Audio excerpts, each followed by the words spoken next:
Kabar tentang kegagalan jebakan maut yang bertujuan untuk menghabisi 3 murid Abah menyulut kemarahan Rimba. Meski sempat emosi dan berniat turun gunung untuk menyerang Surau Abah secara langsung, 5 Panglima Lati Ireng menolak rencana Rimba itu. Perdebatan sengit pun tak terelakkan. Kelima Panglima secara kompak mengingatkan Rimba tentang kegagalannya di masa lalu yang disebabkan oleh kesombongannya. Karena nasihat Wage, salah satu dari Panglima Lati Ireng, akhirnya Rimba menahan rencananya turun gunung. Sekuat apapun kekuatan Rimba saat ini, orang-orang sakti di sekitar Ujang tak bisa dianggap sepele. Wage menawarkan ide lain untuk menyerang Surau Abah Gufron. Tanpa pikir panjang, Rimba langsung menyetujui ide Wage tersebut, lalu mengumpulkan bala tentara gaib dari berbagai penjuru untuk melancarkan serangan. "Apa kalian paham dengan rencanaku?" tanya Rimba di hadapan pasukan gaibnya. "Kami mengerti, Paduka," jawab para pasukan secara serentak.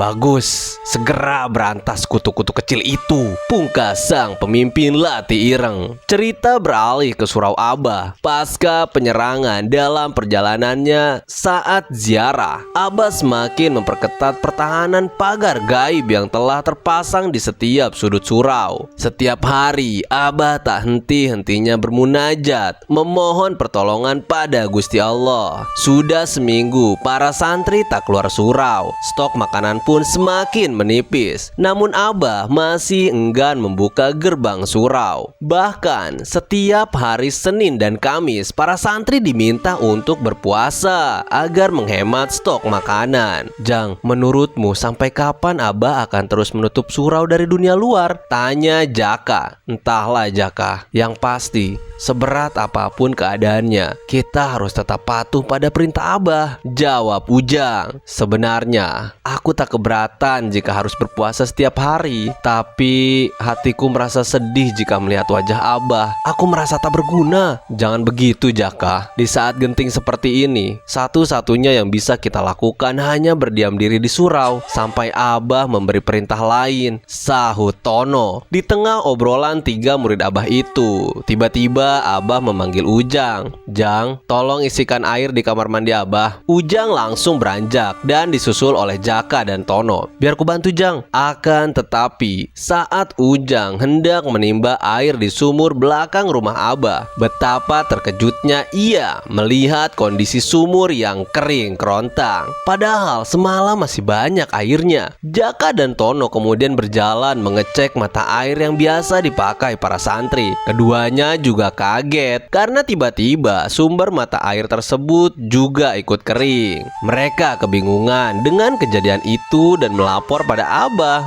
"Ya sudah, kalau tidak ada, kita tunggu saja sampai airnya keluar," ucap Abah. "Apa kami boleh mengambil air dari sungai, Bah, untuk keperluan mandi Abah?" kata Ujang menawarkan solusi. "Tidak usah, saat ini masih terlalu bahaya jika harus keluar surau." Sejak saat itu, semua sumber air yang ada di Surau Abah benar-benar kering. Entah apa sebabnya. Padahal di kampung lain dekat surau, sumber mata air atau sumur masih mengeluarkan air yang cukup melimpah. Hari demi hari berlalu. Lama-kelamaan para santri mulai resah karena tak ada air. Jangankan untuk mandi, untuk minum saja mereka mulai kesulitan. Kini permasalahan di surau semakin bertambah. Belum hilang teror dari bangsa jin yang mengelilingi surau. Kali ini air dan persediaan makanan pun sudah habis.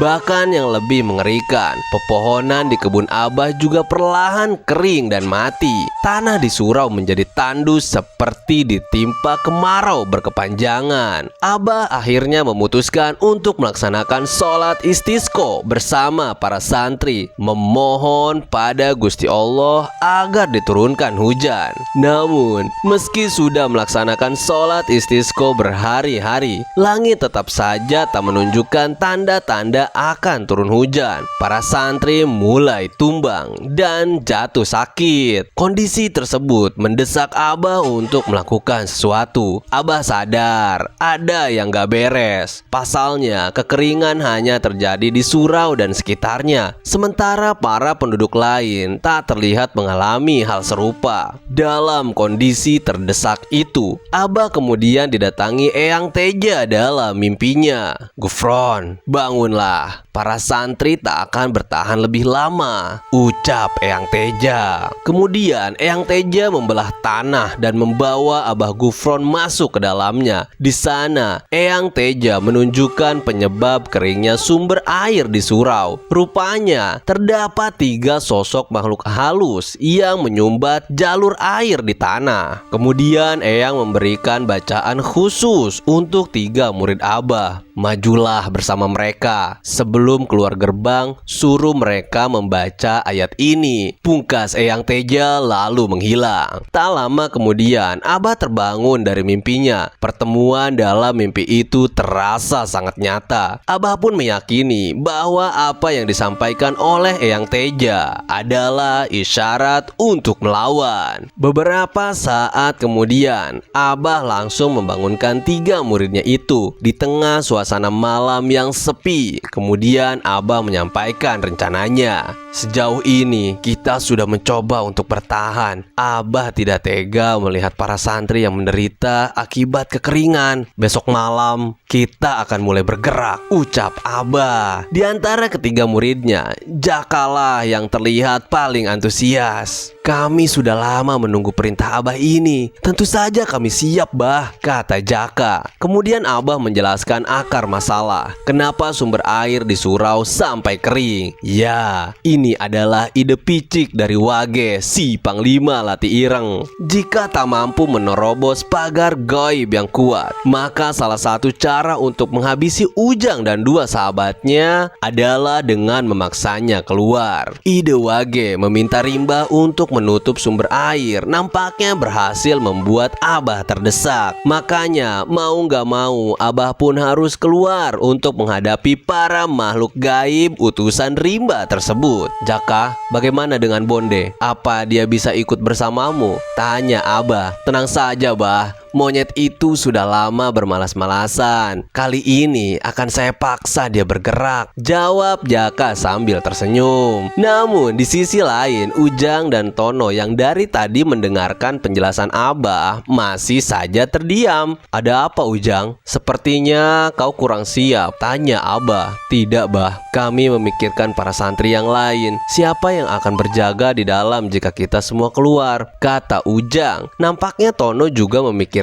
hal serupa. Maklum saja, jebakan si pedagang jimat beberapa hari lalu membuat Ujang dan Tono sedikit berhati-hati. "Betul, Bah. Kami khawatir ada jebakan lain di depan," ucap Tono. "Jangan mengkhawatirkan yang di dalam. Abah sudah merencanakan semuanya." "Baiklah kalau begitu, kami ikut perintah Abah," kata Ujang. Abah dan ketiga muridnya pun mulai bersiap. Saat pagi tiba, sebelum berperang melawan bala tentara Rimba di luar, Abah melakukan beberapa ritual khusus untuk mengisi batin ketiga muridnya. Mereka juga menyempatkan waktu untuk berlatih, meski hanya sebentar. Jaka memanggil Bonde yang sedang bergelantungan di pohon. "Turun kau, Bonde," teriak Jaka. Monyet peliharaannya itu pun turun. "Ayo, serang aku sekarang." Bonde yang gak tahu apa-apa merasa heran dengan ucapan Jaka. "Cepat serang aku." Meski diminta untuk menyerang Jaka, Bonde tetap saja diam dan memalingkan muka. Jaka pun menendang Bonde sekuat tenaga. Bruk! Bonde terpental. Wajahnya langsung berubah jadi sangar. "Ayo, balas tendanganku, Bonde," ucap Jaka. Monyet itu langsung berbalik menyerang Jaka. Prak! Prak! Prak! Jaka menerima serangan Bonde yang cepat. Namun semuanya dapat ditangkis oleh Jaka.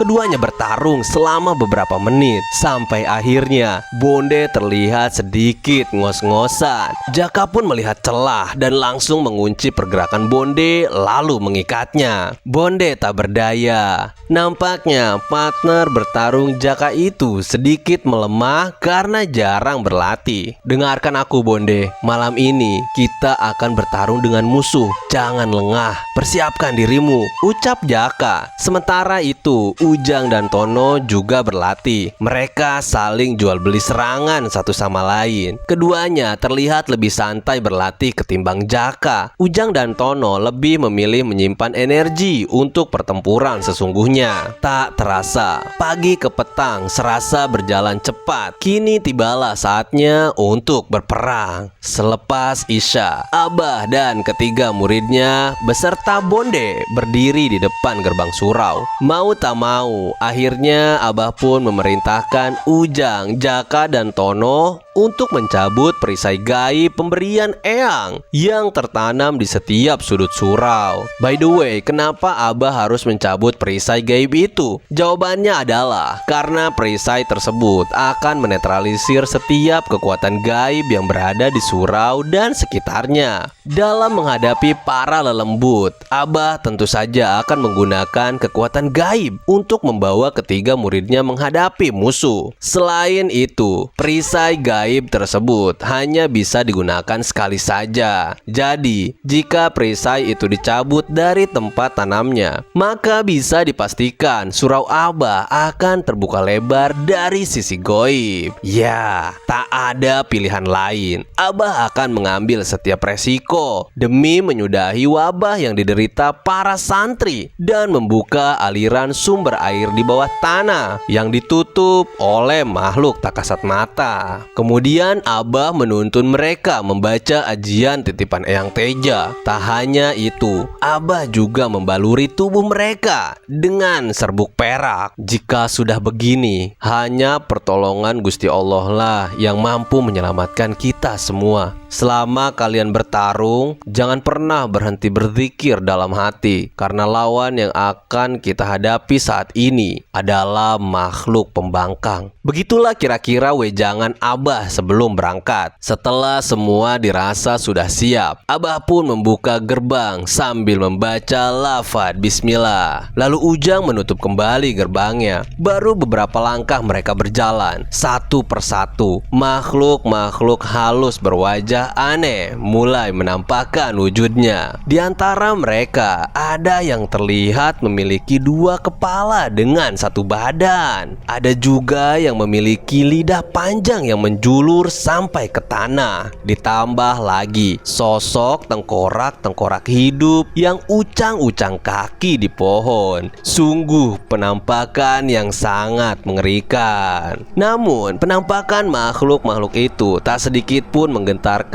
hati ketiga murid Abah. Lalu tiba-tiba, wush, angin kencang bercampur petir menyambar Abah. Ceger! Tanpa diduga, Jaka dan Bonde maju menghadang sambaran petir itu sebelum mengenai Abah. Wah! Bonde pun meraung dengan dua taring yang memanjang dari mulutnya. Haha, kedua kubu mulai saling menggertak satu sama lain. Mata Jaka berubah merah. Sepertinya kalian perlu diajarkan tata krama ya, ucap Jaka sambil menatap tajam ke barisan musuh. Belum apa-apa, Abah sudah diintimidasi oleh kubu lawan. Abah kemudian maju dan mencoba berkomunikasi dengan para lelembut itu. Abah menawarkan mereka kebebasan, asal jangan mengusik. Akan tetapi para makhluk suruhan rimba itu justru semakin menantang Abah. Baiklah, kalau kalian memang ingin bertarung, kata Abah. Kemudian Abah menepuk tanah sebanyak 3 kali. Lalu terjadilah guncangan hebat. Mari kita bertarung di tempat lain. Seketika mereka semua menghilang. Dengan kesaktiannya, Abah memindahkan kedua kubu ke dimensi lain. Ujang, Tono, dan Jaka pun sampai merinding. Ini pertama kalinya mereka menyaksikan kekuatan level dewa dari Abah Gufron. Ketiga murid Abah itu juga bingung bingung sedang berada di mana. Keadaannya gelap dan banyak asap yang muncul entah dari mana. Namun di sisi lain, tempat itu seperti memberikan energi alam pada mereka. "Jang, apa ini cuma perasaanku?" tanya Tono. "Tidak, Ton, aku juga merasakan kekuatan ini," ucap Ujang. Pertarungan manusia versus dedemit pun dimulai. Mereka mulai maju menyerang. Wush!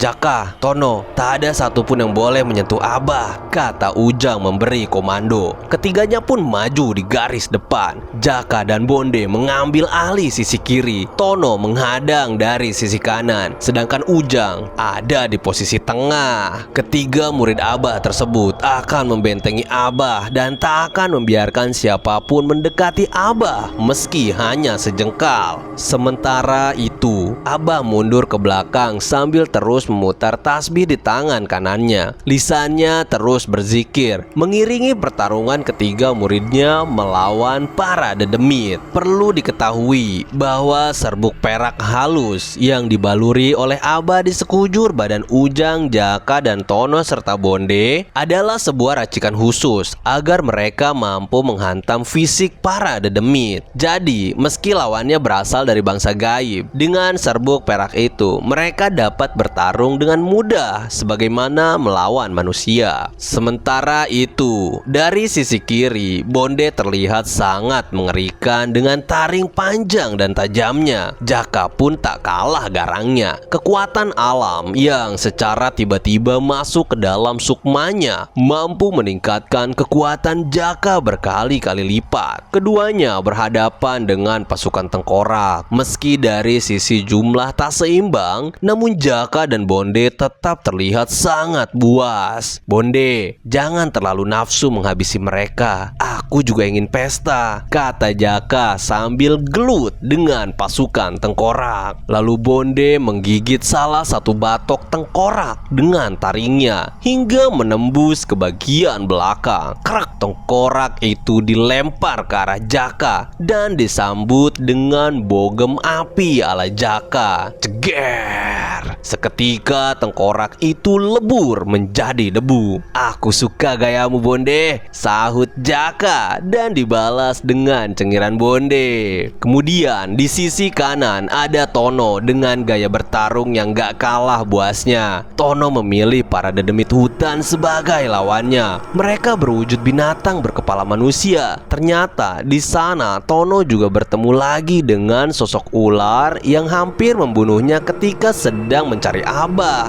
Tentu saja Tono tak akan melewatkan kesempatan ini. Matanya langsung mengeker dari kejauhan. Ular itu jadi sasaran utama Tono. Ia meloncat ke sana kemari, menghindari tiap serangan dedemit untuk menghantam si ular. Celup, Tono berhasil menusuk ular itu dengan pisaunya. Ia koyak jeroan siluman itu tanpa ampun. "Lain kali, hati-hati untuk pilih lawan," bisik Tono pada ular jadi-jadian itu. Di sisi lain, Ujang yang bertugas membentengi Abah di tengah juga ngamuk tak terkendali. Setiap sekali pukulan dan tendangannya mampu meleburkan musuhnya menjadi abu. Tak ada satupun musuh yang mampu melewati garis pertahanan Ujang karena semakin terpojok akibat serangan yang dilancarkan oleh Jaka, Tono, dan Ujang. Akhirnya salah satu dari pihak lawan memutuskan untuk menyerah dan menarik pasukannya. Pihak musuh pun satu persatu melarikan diri dan menghilang. Saat pertempuran itu selesai, tiba-tiba terdengar suara aneh di telinga Ujang. Ia terjatuh dan berguling-guling sampai menutupi telinganya. "Ah, suara apa ini?" teriak Ujang meringkik kesakitan. Tanpa diduga, ia melihat sosok Khodam Maung di belakang Abah. Ya, tak salah lagi, itu adalah Maung yang dulu pernah bersemayam dalam jiwa Ujang. Tapi bagaimana dia bisa hadir? Abah kemudian menyadari kemunculan Maung itu. "Ujang, tutup matamu," teriak Abah. Kemudian Abah berbalik dan menatap Maung itu. "Mau apa kau datang kemari? Jangan ikut campur urusan kami." Namun Maung itu tetap diam dan menolak diperintah Abah. "Makhluk apa lagi ini, Bah? Biar kami yang hadapi," kata Jaka. Abah pun langsung menahan Jaka. Jangan Jaka, dia bukan musuh. Kita pergi saja dari sini. Abah memilih keluar dari dimensi itu lalu kembali ke surau. Beberapa hari kemudian, pasca pertarungan melawan para dedemit dan berhasil menyingkirkan mereka, sumber air di surau Abah kembali normal. Penyakit-penyakit yang diderita para santri pun perlahan mulai sembuh dengan sendirinya. Abah sangat bersyukur Ujang, Jaka, dan Tono dapat kembali dengan selamat. Meski demikian, Abah masih menyimpan tanda tanya besar dalam benaknya tentang kemunculan Hodam Maung. Hal itu benar-benar di luar dugaan Abah. Padahal sebagaimana diceritakan pada sequel-sequel sebelumnya, kalau sosok Maung itu saat ini sedang bersemayam dalam batu delima yang disimpan dalam gua rahasia dan dijaga oleh Eyang Teja. Dari mana Maung itu datang? Apakah batu delima yang diburu oleh pasukan rimba itu telah dicuri? Tak terbayang bagaimana jadinya jika Maung tersebut tiba-tiba menyerang mereka saat itu. Makanya Abah langsung memutuskan untuk membawa ketiga muridnya kembali ke surau. Abah tak mau ambil resiko. Demikian kisah Ujang kali ini. Sampai jumpa di kisah selanjutnya. Tetap jaga kesehatan dan jangan lupa berdoa. Salam Tilas Tapa.